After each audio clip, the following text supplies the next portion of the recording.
자, 오늘 우리가 함께 살펴볼 이야기는요, 성경의 한 구절을 통해 정말 중요하면서도 어쩌면 우리 삶의 근본을 다루는 그런 주제입니다. 바로 하나님은 죽은 자가 아닌 살아있는 자의 하나님이시라는 이 선언인데요. 지금부터 그 의미 속으로 한번 깊이 들어가 보겠습니다. 살다 보면 누구나 한 번쯤은 생각해보지만 참 입에 올리기는 쉽지 않은 단어가 있죠. 네, 바로 죽음입니다. 죽음 너머의 세상은 그저 막연한 상상이거나 영화 속 이야기처럼 느껴지기 쉬운데요. 오늘 우리가 살펴볼 이야기는 바로 이 거대한 질문 앞에서 시작됩니다. 이야기의 중심에는요, 죽음, 그리고 그 이후의 삶, 바로 부활에 대한 아주 날카로운 질문 하나가 딱 놓여 있습니다. 예수님 시대에 말이죠, 사두개인이라고 불리는 사람들이 있었어요. 이 사람들이 누구냐면 당시 사회에서 제일 잘 나가던, 뭐랄까, 지성과 권력을 모두 가진 지도층이었죠. 그런데 이 대단한 사람들의 믿음에 결정적으로 빠진 게 하나 있었어요. 바로 죽은 사람이 다시 살아난다는 부활은 절대로 없다고 믿었다는 겁니다. 그래서 이 사람들이 예수님한테 와서 질문을 하나 던지는데 이게 정말 진리가 궁금해서 물어보는 게 아니었어요. 진짜 목적은 부활? 그거 완전 말도 안 되는 소리야. 이걸 사람들 앞에서 망신을 주고 싶었던 거죠.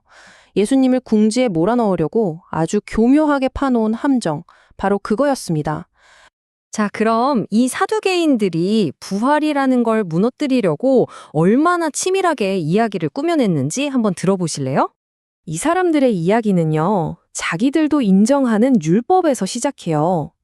바로 계대결혼이라는 제도인데요. 성경에 보면 이런 율법이 있거든요. 형이 자식 없이 죽으면 동생이 형수랑 결혼해서 그 집안의 대를 이어줘야 한다는 법이죠. 사두개인들은 이 율법을 가지고 와서 진짜 극단적인 상황을 하나 만들어내요. 자, 들어보세요. 어떤 여자분이 있었는데 첫째 남편이 아이 없이 죽은 거예요. 그래서 율법에 따라 둘째 시동생이랑 결혼을 하죠. 근데 이게 웬일이에요? 둘째도 셋째도? 와, 결국 7형제 모두가 차례대로 이 여자의 남편이 됐다가 전부 자식 없이 죽었다는 그런 이야기입니다. 그리고 나서 마침내 이 이야기의 핵심 질문을 딱 던집니다. 자, 예수님, 당신 말대로 부활이 진짜 있다면 그날에 이 여자는 7명 중에 대체 누구 아내가 돼야 합니까? 이 질문 속에는 이것 좀 보세요. 부활이라는 거 이렇게나 말이 안 되는 허술한 개념입니다. 하는 그 비웃음이 가득 담겨 있었던 거죠.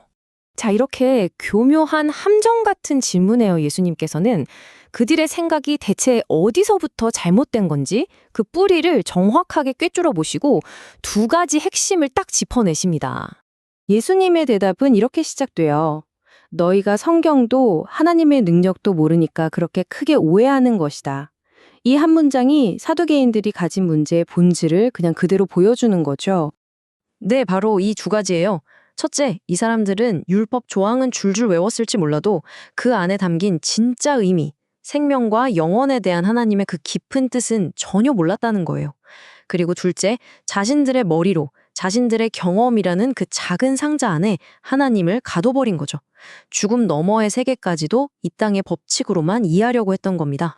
예수님께서는요, 부활한 다음의 삶은 우리가 지금 사는 이 세상의 삶과는 완전히 차원이 다른 삶이라고 명확하게 설명해 주십니다. 성경에 따르면 그곳은 더 이상 죽음이 없어요.